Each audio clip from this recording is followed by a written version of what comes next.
morning, everybody. It is Wednesday, and today we're gonna take a tour of the sensory room, and I'm gonna tell you the types of things that I have in her sensory room and where I got them from, and show you if you want to do a sensory room, usually the items that go in it.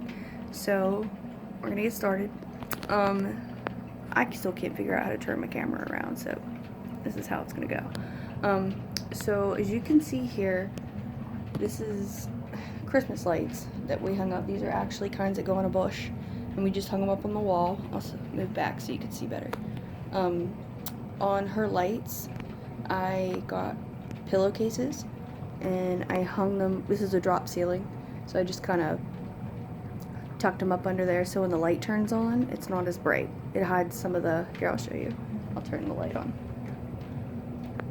See, it's not as bright. I mean, it's still bright, but it kind of covers some of the light for her, and it gives a pretty cool effect.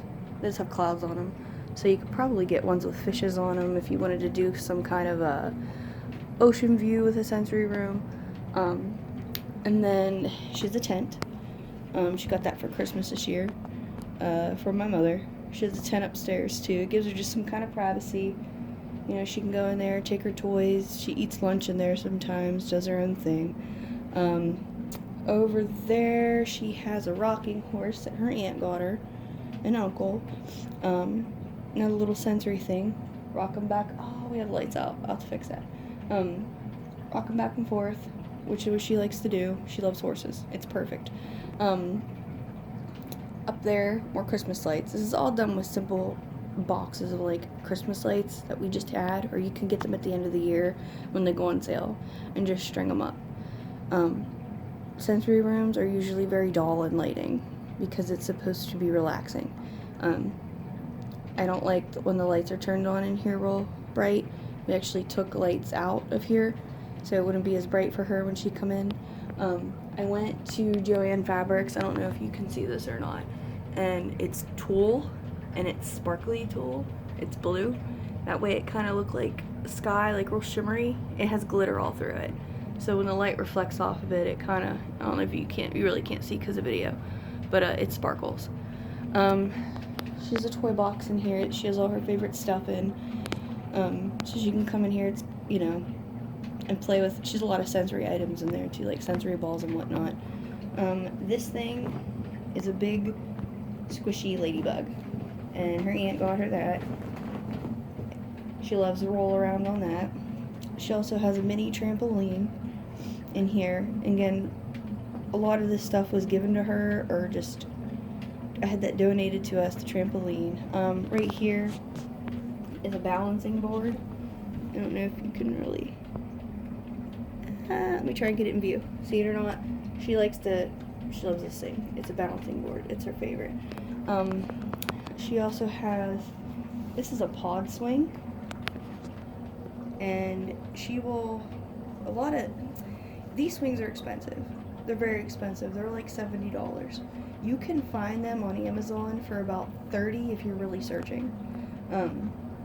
This has a blow up thing in it, the same as this ladybug.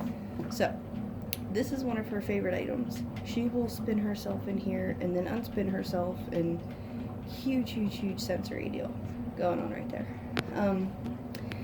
This is a big sensory ball. This thing, Matt and I won this at an arcade in Canada, and we drove all the way from Canada back to Pennsylvania with this in the back of my Equinox. We couldn't see crap. It's huge. She will carry this by the handle out into my living room and roll around on it. She loves this thing. This is bumpy, and she gets so much sensory input off of this, it's insane. Now, the bubble tube. This was our big purchase this year for her for Christmas. This bubble tube was about $500. Now, I don't recommend you, if you cannot afford it, don't get one of these. We asked for Christmas that, you know, instead of getting her toys, because she has more than enough toys, if everybody would donate money who was going to buy her something for the bubble tube for her sensory room. It changes colors, as you can see. It's changed. I don't know if you really can tell with the video, but it changes colors. This they have this in school in the sensory room at New Horizon. Oh yeah, you can see it changing. It's one of her favorite things. This bubble tube is amazing. And then up here, I don't know if you can see this, I found at Goodwill, they're actually mirrors on a string, and they reflect the light real well. So I got these and hung these up just in the drop ceiling. She has a disco ball in here that reflects the light. I found that also at Goodwill for like $1. And then she has these starlights in here that actually they came with her tent. So that's pretty cool. She has another swing that we are going to be hanging up. It's in the back here. I'd probably show you guys what it is. And I actually have the equipment for it. It is upstairs. Matt just has to hang it up for me because I don't do power tools. I don't. Sorry about this. But this canvas swing, and it's simple. Hangs up like that. But these are pretty inexpensive for a sensory room. I really recommend those.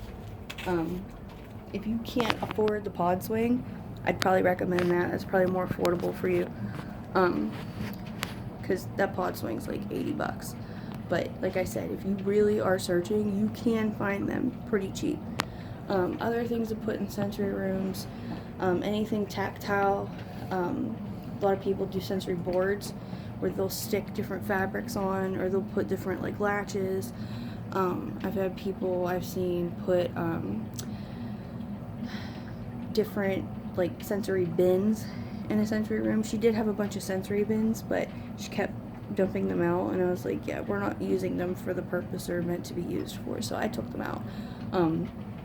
But she had one filled with beans, and I stuck lights in them. You can buy lights on Amazon that have little switches on them, and they're different colors, and we would stick the lights inside of the beans and have her search for them. I also had a sensory bin filled with water beads. We had kinetic sand bin. I'd love to have a water table in here, but she's obsessed with water and it would get dumped. So that's for outside. I do have a sand and water table outside in the backyard for the summertime. Other things for a sensory room. Let's see. I really recommend, don't put, she does have a toy box in here, but a lot of those items in the toy box are sensory items. A sensory room is meant to be relaxing. It's meant to let go. It's meant to bring you down from something that's bothering you. It's, if you're having trouble with the day, you know, I send her in here. Chloe, go in your sensory room. Wind down, relax, take a breather. That's what the room is for. It's not a playroom. It's not meant to be played in. So I recommend do not put toys in a sensory room. It's completely defeats the purpose of a sensory room. Other things you can put in a sensory room is, I did have a crash pad in here for her, but I got rid of it. I, like, you know, we're gonna do the swings and stuff, and that's more sensory to me. She runs and jumps on the couch. She crashes on the couch, so I got rid of that. She did have a ball pit in here, but I got rid of the ball pit actually like a week ago because she was dumping all the balls out and pushing them into my living room. So anything I see her not using it purposefully for sensory, I remove it. We need to replace. So that other swing is gonna go up, and I would like to get her some kind of balance beam in here, or they have those walking stones you can put in a sensory room. They're real plush. You can get them. They're kind of expensive, but you know, every year we're gonna get one big item for the sensory room because it's beneficial to her. She loves it. And then I kind of just, there's a closet right there, and she likes to go back there, and I don't want her back there. So I just hung up a blanket. Complete distraction. She loves My Little Pony. I hung it up. But this room is complete just relaxation for her all the time. So that's what it's meant to be for.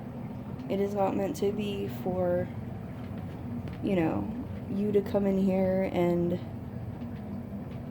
you know, play with toys. It's meant for you to relax, to wind down, to chill out. So, that is the sensory room. If anybody has any questions about sensory room, or if you want some advice on where I got some things and whatnot, shoot me a message. I will see you guys tomorrow. Thanks.